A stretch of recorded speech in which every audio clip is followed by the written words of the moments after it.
Just commerce classes. आज मैं आपके सामने बहुत ही बड़ा नोटिफिकेशन डिस्कस कर रहा हूँ, रिक्रूटमेंट नोटिफिकेशन, जो कि कल 29 अप्रैल को आया था, जो कि है यूनियन बैंक का एसओ का स्पेशलिस्ट ऑफिसर्स का नोटिफिकेशन है। ये जो नोटिफिकेशन है असिस्टेंट मैनेजर की पोस्ट के लिए है और असिस्टेंट मैनेजर क्रेडिट की पोस्ट के लिए है, और ये टोटल 250 वैकेंसीज़ के लिए है। आई थिंक मुझे लगता है कि अभी 2 सालों में सबसे बड़ी वैकेंसीज़ है ये 250 as a assistant manager credit की है। ठीक है, जूनियर मैनेजर जो ग्रेड होती है वो वाली स्केल है इसकी। तो आज इस पूरे नोटिफिकेशन को अपन डिस्कस करेंगे। लोग बोलते हैं वैकेंसी नहीं आती, वैकेंसी नहीं आती। देखो, मैं बार बार कहता हूँ कि वैकेंसी आती है, बात ये कि आप कितने प्रिपेयर हैं उस पर्टिकुलर एग्ज़ाम को क्रैक करने के लिए। एग्ज़ाम भी आती है, रिक्रूटमेंट भी आता है, एग्ज़ाम भी लगती है, रिजल्ट भी आता है, सब कुछ हो जाता है, बट आपका सिलेक्शन नहीं होता है। उसमें कमी अपनी होती है कि हम एग्ज़ाम नोटिफिकेशन आने के बाद में जागते हैं, जबकि सेलेक्ट वही होता है जो पहले से ही जिसकी रनिंग में तैयारी है। ठीक है, तो चलिए इस नोटिफिकेशन को डिस्कस करते हैं डिटेल में। मैन इंपॉर्टेंट चीज़ों को मैंने हाईलाइट कर लिया है, वही हम डिस्कस करेंगे। बाकी कोई काम की ज़्यादा जो बेसिक डिटेल होती है वो वही डिटेल है। ठीक है, तो पोस्ट का नाम है assistant manager credit, junior manager grade scale first है। पे स्केल जो है वो 48,480 का आपका स्टार्टिंग बेसिक पे रहेगा, 2,000 का इंक्रीमेंट रहेगा आपका। ठीक है, और टोटल जो वैकेंसीज है वो 250 जो टोटल है। अगर बेसिक पे के अलावा और अगर जो मैं अलाउंसेज है उसकी बात करूँ, स्पेशल अलाउंस मिलेगा, डीएनएस अलाउंस मिलेगा, जो भी बैंक की और प्रिवेलिंग अलाउंस है वो आपको मिलेंगे। रेजिडेंशियल क्वार्टर मिलेगा या लीज रेंट मिलेगा। ठीक है, एलएफसी की फैसिलिटी मिलेगी, reimbursement of the medical hospitalization expenses मिलेंगे, और भी जो बैंक की तरफ से जो परक्यूसिट्स और अदर एम्प्लॉयज़ को दी जाती है वो आपको एसओ के रूप में दी जाएगी। ठीक है, स्पेशलिस्ट ऑफिसर अपने आप में बहुत बड़ी पोस्ट होती है बैंक में।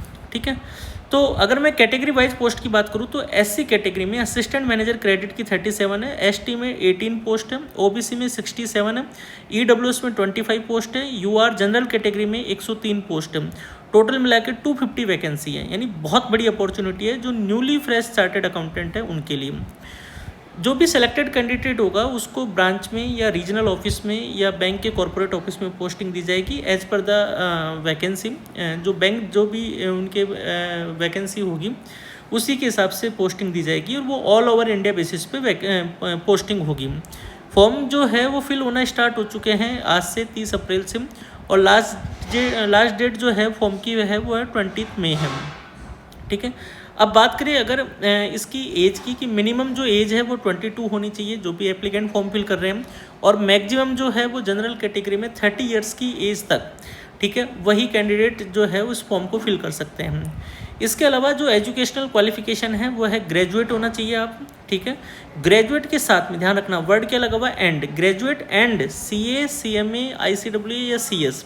अगर आप तीनों में से कोई भी हो, सीए हो, सीएस हो, सीएमए हो, पहली बार मतलब बहुत कम होता है सीएस को देखना, अदरवाइज़ क्या होता है सीए या सीएमए ही होता है। तो सीएस के वालों के लिए भी बहुत अच्छी अपॉर्चुनिटी है।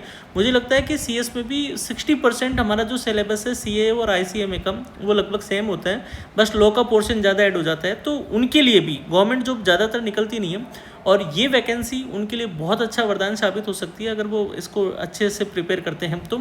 ठीक है, इसमें वर्क एक्सपीरियंस जो है वो डिजायरेबल है, कंपलसरी नहीं है। ठीक है, अगर आपके पास में पब्लिक सेक्टर बैंक का जो अगर एक्सपीरियंस है तो अच्छी बात है, इंटरव्यू में थोड़ी प्रेफरेंस मिलेगी। अदरवाइज आपके मार्क्स अगर रिटर्न में अच्छे हैं तो आराम से आपका सिलेक्शन हो जाएगा। तो ध्यान रखना, जो मेन चीज़ है ग्रेजुएट होना चाहिए, और उसके साथ में सीए, सीएमए या सीएस में से कोई एक डिग्री होनी चाहिए, या फिर आप फुल टाइम एमबीए फाइनेंस होनी चाहिए।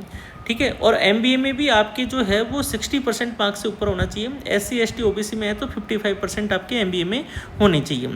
क्लियर हो गया। इसके बाद में कट ऑफ जो डेट है एज क्राइटेरिया की 22 मिनिमम और 30 मैक्सिमम, वो देखी जाएगी 1 अप्रैल 2025 को। ठीक है, ये कट ऑफ डेट रहेगी। एजुकेशनल क्वालिफिकेशन के लिए आपकी कट ऑफ डेट है 20 मई, क्लोजिंग डेट जो है, तो यानी 20 मई के दिन आप सीए, सीएमए, सीएस या ग्रेजुएट या फिर आप एमबीए आपका कंप्लीट हो जाना चाहिए।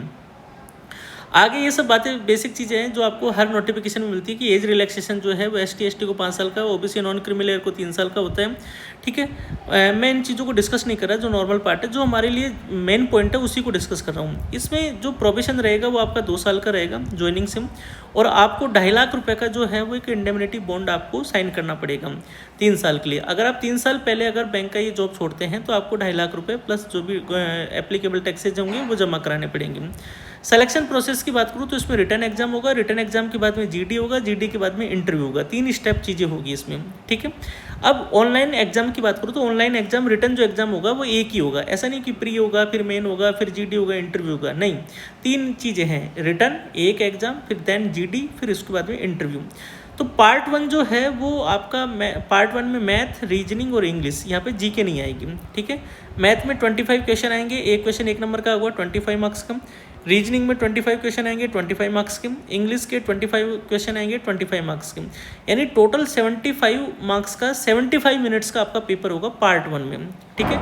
और पार्ट 1 में जो भी कट ऑफ जाएगी वो आपको क्लियर करनी पड़ेगी। इंडिविजुअल इसमें कट ऑफ ऐसे नहीं है कि मैथ की अलग जाएगी, रीजनिंग की अलग जाएगी, इंग्लिश की अलग जाएगी, नहीं, पार्ट 1 की अलग जाएगी और पार्ट 2 की कट ऑफ अलग जाएगी, ठीक है।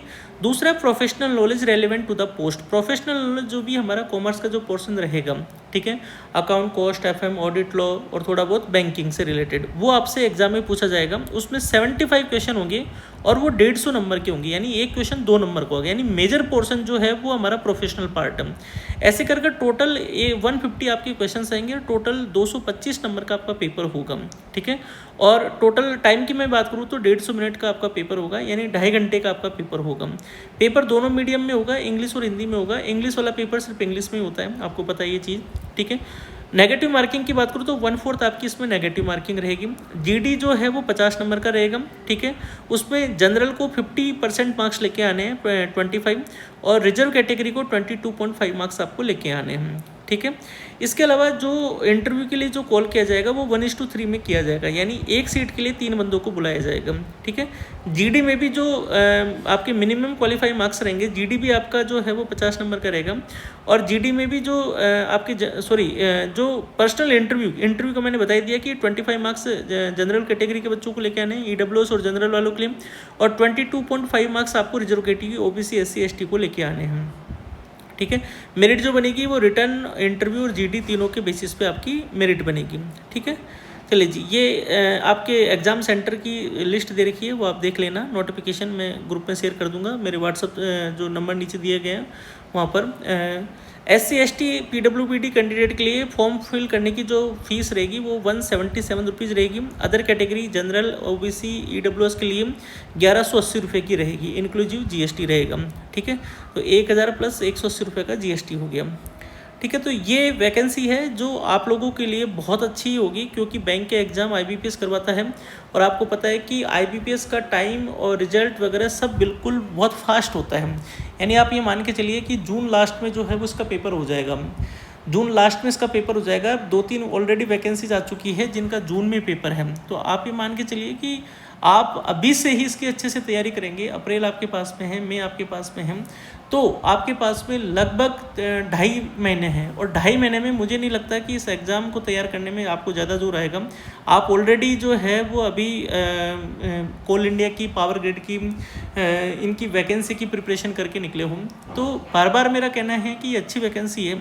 बाद में आपको स्विच करना है, स्विच कर लेना, अच्छी। मैं ऐसा नहीं कहता कि बैंक की जॉब कोई बुरी होती है, बैंक की जॉब अच्छी जॉब होती है, वाइट कॉलर जॉब बोलते हैं इसको भी, ठीक है। थोड़ा सा इसकी जॉब में बस एक ही चीज़ का रहता है कि लोकेशन जो है वो, पोस्टिंग लोकेशन वो इंडिया में कहीं भी दे देते हैं। दूसरा ट्रांसफरेबल चीज़ें होती है कि 5 साल बाद में आपका ट्रांसफ़र, या 3 साल बाद में, 4 साल बाद में, जो भी बैंक के रूल्स होते हैं उसके अनुसार ट्रांसफ़र हो जाता है, ठीक है। मैं ऑलरेडी जो है वो बैंक ऑफ इंडिया में एज ए क्रेडिट ऑफिसर जो है वो सेलेक्ट हो चुका हूँ 2018 में, तो मुझे इस बात का अच्छे से पता है कि बैंकिंग जॉब और PSU जॉब में मेन जो डिफरेंस होता है वो आपका रहता है पोस्टिंग लोकेशन, और वर्क कल्चर जो है वो PSU का और बैंक का है वो बिल्कुल सिमिलर सा होता है।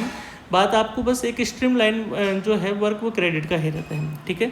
तो इसके अच्छे से प्रिपरेशन कीजिए। आप अगर प्रिपरेशन करना चाहते हैं तो तेजस कॉमर्स क्लासेज के एप्लीकेशन पे मैंने क्रेडिट ऑफिसर का एक कोर्स बनाया हुआ है। इसमें कंप्लीट जो डिटेल जो नोट्स हैं और वीडियो लेक्चर्स है वो मैंने अपलोड किए हैं। बाकी जो वीडियो लेक्चर्स है वो टॉपिक वाइज में अपलोड करता जा रहा हूँ। टेस्ट सीरीज भी आपको मिलेगी, प्रीवियस पेपर भी आपको मिलेगा, प्रिंटेड नोट्स आपके घर पे विदिन 5 डेज़ आपको डिलीवर हो जाएंगे। फिर भी अगर आपको डाउट रहता है तो आप मेरे व्हाट्सअप ग्रुप जो नंबर है नीचे डिस्क्रिप्शन में जो दे रखा है उसमें मुझे व्हाट्सअप करके पूछ सकते हैं, ठीक है। और ये वैकेंसी जो है वो ये मान के चलिए कि आपके लिए एक बहुत बड़ी अपॉर्चुनिटी है 2025 में। ऐसी वैकेंसीज बहुत कम आती है, ठीक है। तो अब टाइम है आपका सिलेक्शन लेने का, जो कि स्टार्ट होता है आज से, ठीक है। Thank you.